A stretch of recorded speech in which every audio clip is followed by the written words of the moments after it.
When Jaguar Wright went live, she didn't come with screenshots, and she didn't come with paperwork. What she came with was something the internet reacts to even faster: patterns. And according to Jaguar, the list of celebrities linked to Teyana Taylor isn't random, accidental, or exaggerated. She claims it follows a structure Hollywood knows very well how to protect. Jaguar didn't frame her commentary as gossip. She framed it as observation. Names surfaced slowly, not shouted, not accused, just positioned. Iman Shumpert, Drake, Chris Brown, Kanye West, Aaron Pierre, and then the name that shifted the energy in the room: Leonardo DiCaprio. Jaguar didn't accuse anyone of wrongdoing. What she questioned was why so many powerful names seemed to orbit the same moments, and why conversations around those moments never last long. According to her, whenever attention starts getting uncomfortable, the industry doesn't argue. It reorganizes. Stories stall. Narratives soften. People quietly step back without explanation. Fans immediately reacted. Some dismissed her as controversial. Others said she was finally saying what people had been noticing for years. Careers pause. Relationships end quietly. Public figures disappear at strange moments, then re-emerge with perfectly packaged explanations. Jaguar claims that's not coincidence, it's containment. What made this moment hit wasn't proof. It was familiarity. Viewers recognized the pattern she described. They remembered moments that never fully made sense, timelines that felt rushed, breakups that felt unfinished, silence where clarification should have been. It's about asking why silence follows certain names, and why questioning those links feels off-limits. Because when patterns repeat long enough, people stop asking if they matter, and start asking why no one's allowed to talk about them. To understand why this story caught fire so fast, you first have to understand Jaguar Wright. Jaguar isn't treated like a typical commentator. She's controversial, emotional, and often dismissed. But she's also someone who has spent decades adjacent to the music and entertainment industry. That combination makes her voice dangerous in a very specific way. People may not always believe her, but they listen, because history has shown that when she speaks, uncomfortable conversations usually follow. When Jaguar went live discussing a list of celebrities she claimed were linked to Teyana Taylor, she was careful with her language. She didn't accuse. She didn't diagnose. She didn't present documents.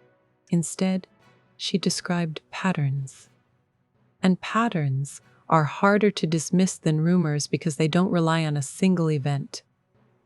They rely on repetition. She framed her commentary around proximity, not guilt. According to Jaguar, what matters isn't what the public was told. It's what the public never questioned. She suggested that certain names appear repeatedly in the same social, professional, and personal orbits, and that whenever attention starts focusing too closely, silence follows. The names she referenced carried weight, not because of accusation, but because of influence. Iman Shumpert, Drake, Chris Brown, Kanye West, Aaron Pierre, and even Leonardo DiCaprio were mentioned not as criminals or villains, but as part of a larger conversation about who gets protected when narratives become inconvenient. Jaguar argued that Hollywood doesn't operate on chaos. It operates on coordination. When uncomfortable questions arise, responses aren't emotional. They're procedural. Conversations move off text. Lawyers get consulted before statements are made. Publicists reshape timelines. Stories soften. stall, or disappear entirely. According to her, this isn't scandal response, it's infrastructure. What made listeners uneasy wasn't that Jaguar was exposing secrets. It was that her description felt familiar. Fans could recall moments where relationships ended suddenly without explanation. Projects were delayed indefinitely. Artists and actors withdrew from public view, citing vague reasons like personal matters or burnout. Jaguar suggested these moments weren't isolated, they were symptoms. She also spoke about reputation control. According to Jaguar, when someone connected to these situations shows visible emotional strain, the industry doesn't offer clarity, it offers distance. Reliability is questioned quietly. Invitations stop. Opportunities slow down. Nothing dramatic enough to headline, just enough to isolate. She framed this not as punishment, but as containment.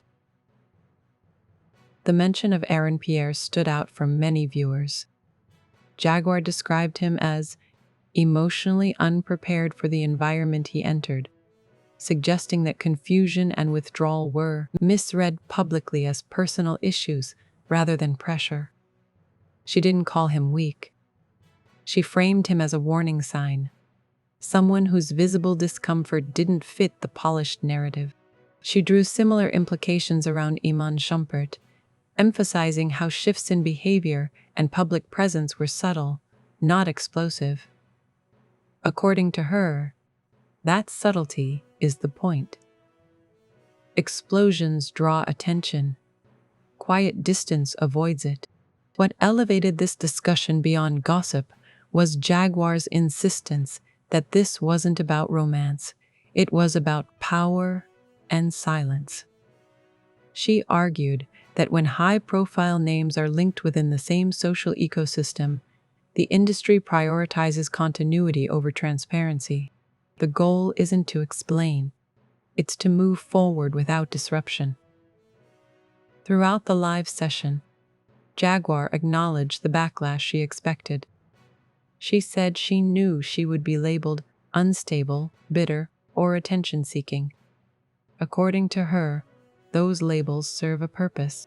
Once the messenger is discredited, the message becomes easier to ignore. This framing resonated with viewers who've seen similar patterns play out in other high-profile stories. What Jaguar did not do is just as important as what she did. She didn't demand cancellations. She didn't call for careers to end. She didn't frame anyone as a villain. Instead, she positioned the conversation as an industry warning.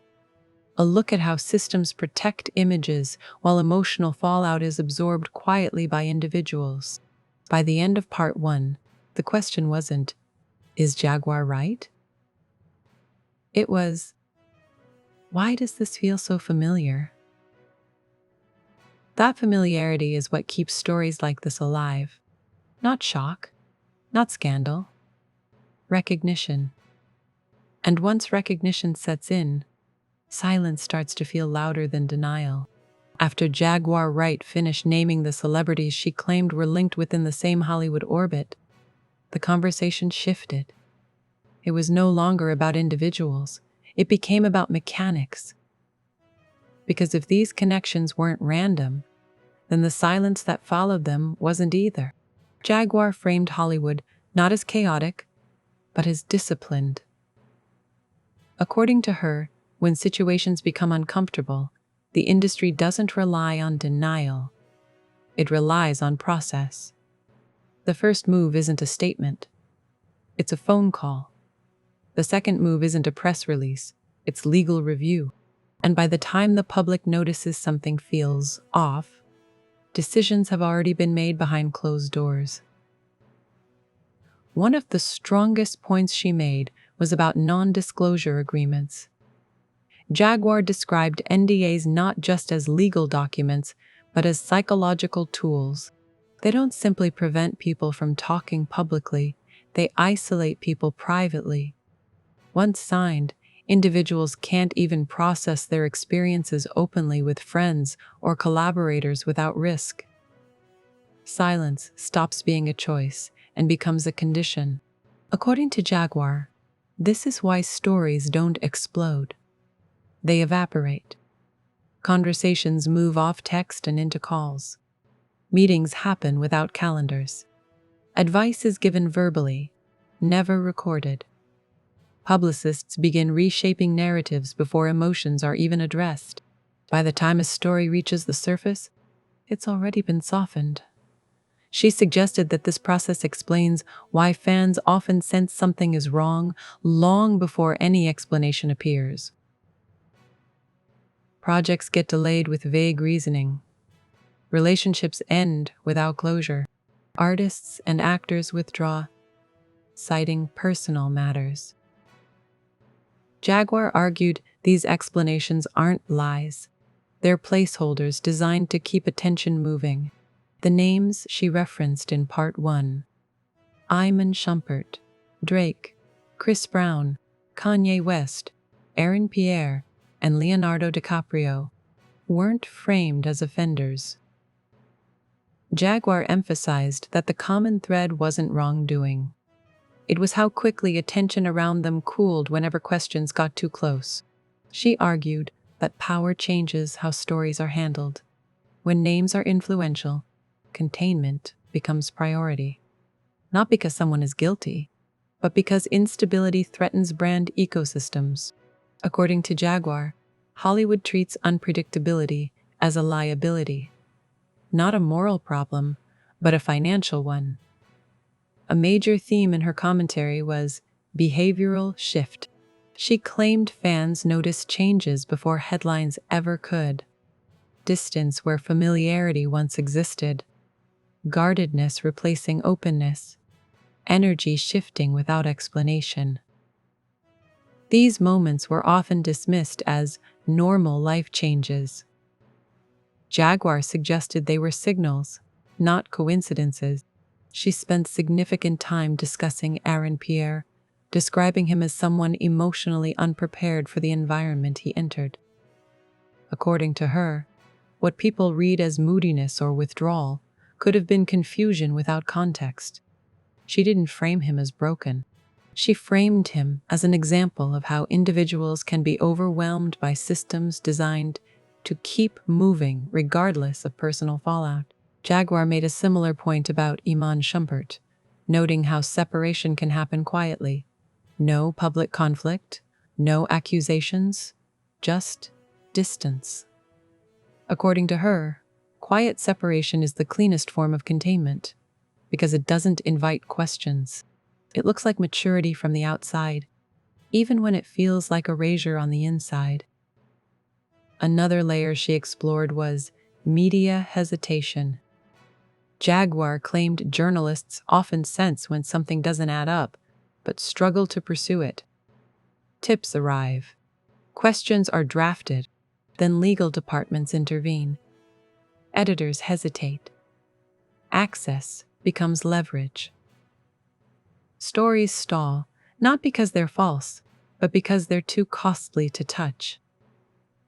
She argued that this creates a strange feedback loop. The public assumes silence means nothing happened. The industry relies on that assumption. Meanwhile, individuals involved are left processing privately without clarity or closure. According to Jaguar, that emotional isolation is the real damage, far more than any headline. Throughout the live session, she was careful to redirect attention away from gossip. She repeatedly stated this wasn't about exposing secrets for entertainment. It was about highlighting how systems absorb shock while people absorb consequences. Brands survive. Images remain intact. Individuals quietly recalibrate. What made her claims unsettling was how familiar the pattern felt. Fans could recall similar moments across entertainment history. Stories that never fully landed. Questions that faded without answers. Public figures who vanished at critical moments and returned. Changed. Jaguar suggested these weren't anomalies. They were the result of a well-practiced playbook. By the end of part 2, the story had clearly moved beyond names. The real focus became control. Who controls narratives? Who decides what gets explained? And who is expected to move on without understanding why? Jaguar framed this as an ethical problem, not a scandal, because when silence becomes policy, trust erodes quietly. And when trust erodes, damage doesn't announce itself.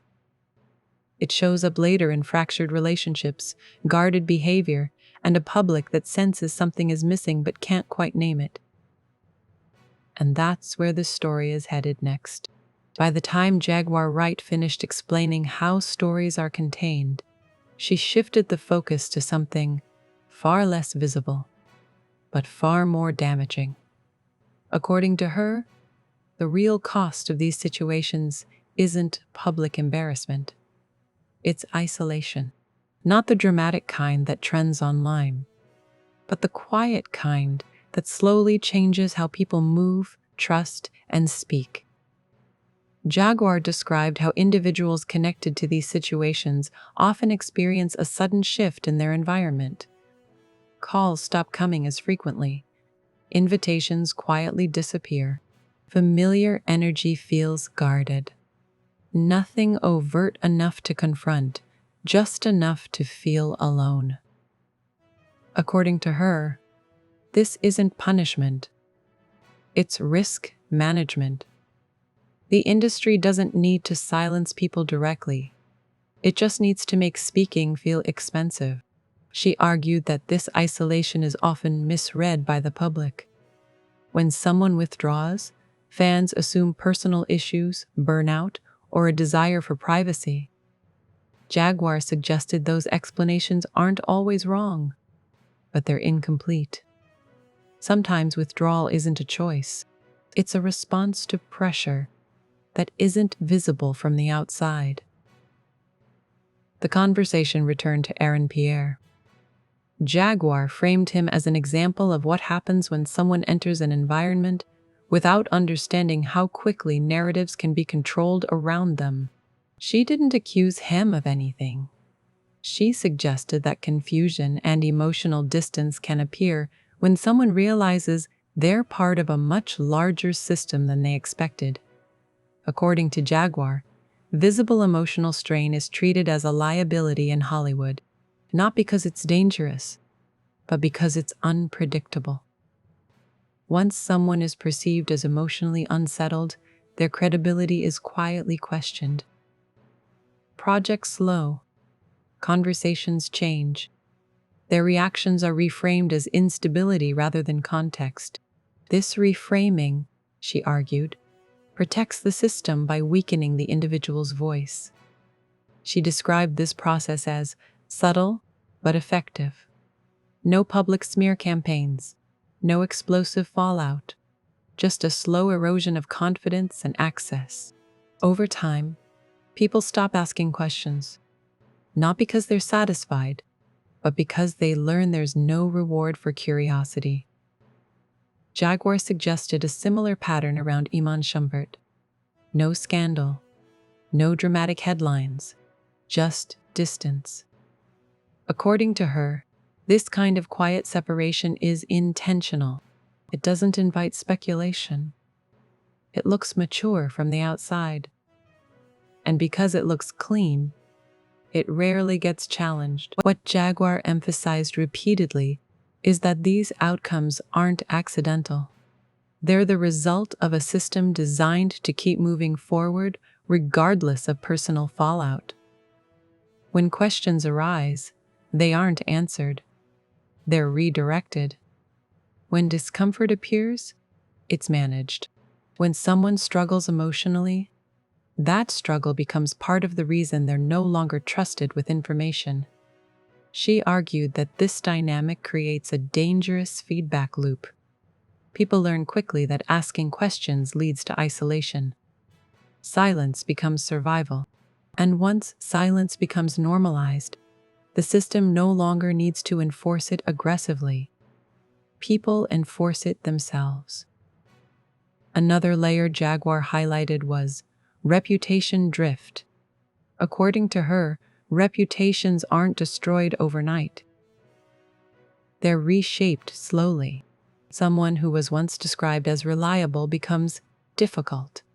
Someone who was once open becomes unstable. These labels aren't announced publicly. They're shared privately in rooms the public never sees. Over time, those labels determine access. She also discussed how collaborators and peripheral figures are affected. According to Jaguar, people close to the situation are quietly advised to keep distance, not because anyone is guilty, but because proximity itself becomes a risk.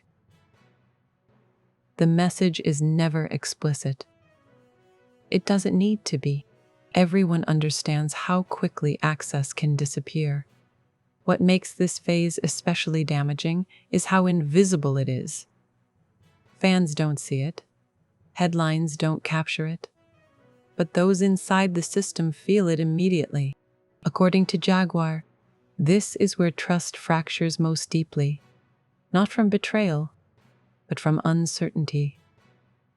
People don't know what they're allowed to say, who they can trust, or how much of themselves they can show. Jaguar framed this as an ethical issue, not a personal one. She argued that an industry willing to sacrifice emotional well-being for continuity eventually erodes its own foundation. When silence is rewarded and honesty is punished, people adapt by becoming guarded. Creativity shrinks. Authenticity disappears. By this point in her live session, the tone shifted from revelation to warning. She wasn't focused on shocking the audience anymore. She was focused on explaining why these patterns matter. According to her, the damage doesn't show up in headlines. It shows up later, in fractured relationships, guarded behavior, and a culture where everyone knows not to ask certain questions. This is the quiet cost of containment. Not chaos, not scandal, just slow emotional erosion that never makes the news. And once people start noticing that erosion, it becomes impossible to unsee. As Jaguar Wright continued, her focus moved away from individuals entirely. What she described wasn't about who did what. It was about how power remembers. According to Jaguar, Hollywood doesn't rely on public memory. It relies on private memory. The kind that exists in conversations without records, decisions without explanations, and patterns that only make sense once you stop looking at them individually. She argued that reputation control doesn't happen through erasure. It happens through replacement. When a question becomes uncomfortable, it isn't answered. It's buried under new stories, new projects, new distractions. Momentum overwhelms scrutiny. According to Jaguar, stillness invites inspection, but movement creates noise, and noise protects. This is where Teyana Taylor became symbolic in the conversation, not as an accusation, but as an example of how image consistency works. Jaguar claimed that constant motion, tightly packed schedules, and polished appearances aren't just ambition. They're strategy. When attention never settles, questions don't either. She emphasized that this strategy doesn't require conspiracy-level coordination. It's instinctive. Everyone in the system understands what stability looks like and what threatens it. According to her, once that understanding is shared, no one needs to be told what to do. Silence becomes collaborative. Jaguar also spoke about selective amplification. According to her, some voices are amplified because they're predictable. Others are muted because they introduce instability. This isn't censorship in the traditional sense. It's prioritization. Stories that fit within existing narratives are safer than stories that require reevaluation. She pointed out how breakdowns are treated differently depending on who has control. Some struggles become public spectacles. Others are quietly managed away. According to Jaguar, the difference isn't severity, it's convenience. What can be framed cleanly survives. What complicates branding gets buried. By this stage, the conversation had clearly moved beyond gossip. Jaguar framed it as a trust crisis. When people realize that silence isn't accidental, they start questioning everything else. Not just this story, but the machinery behind many others. She acknowledged that skepticism toward her claims is natural and expected. According to Jaguar, doubt isn't the enemy. Blind acceptance is. She urged listeners not to believe her automatically, but to observe patterns over time, to notice what stories stall, what questions never get answered, what moments fade without resolution. The most unsettling idea she presented was that power doesn't need secrecy forever. It only needs it long enough for public attention to move on, long enough for memory to blur, long enough for people to stop asking why something didn't make sense. But memory has a way of resurfacing. Fans connect dots later. Patterns become clearer with distance. According to Jaguar, this is why institutions fear long timelines more than short scandals. Short scandals burn out. Long questions linger. She framed this moment not as an ending, but as a stress test. How much silence will people accept? How often will partial explanations satisfy? At what point does containment stop working? By the end of part 4, the story wasn't about exposing anyone. It was about exposing a method that prioritizes image over understanding, momentum over truth, and silence over clarity. And once people see the method, it becomes harder to ignore. You start noticing it elsewhere. In other stories, other disappearances, other quiet exits that never made sense at the time. That's why stories like this don't end. They don't collapse loudly. They leak slowly through memory, behavior, and the uncomfortable feeling that something important was never said. And once that feeling sets in, no amount of narrative control can fully erase it. As Jaguar Wright moved toward the end of her live session, her tone shifted again. The urgency softened, replaced by something heavier, certainty. According to Jaguar, what she described wasn't a finished story. It was a pattern still in motion. And patterns, she argued, don't disappear just because attention moves on. Jaguar made it clear she wasn't predicting explosions or sudden revelations. She said the next phase wouldn't be loud. It would be incremental, small shifts, subtle confirmations, awkward moments that don't align with official explanations. According to her, systems built on silence don't collapse dramatically. They weaken quietly, through contradictions that accumulate over time. She emphasized that this wasn't about targeting Teyana Taylor or any individual linked within the conversation. Instead, she framed Teyana as an example of how image protection works when profitability is involved. According to Jaguar, when a brand is valuable, the surrounding structure works flawlessly. Schedules stay full. Appearances stay polished. Narratives stay controlled, not because of malice, but because consistency protects revenue. Jaguar argued that the real fracture happens off-camera. People on the periphery, collaborators, partners, associates, feel pressure first.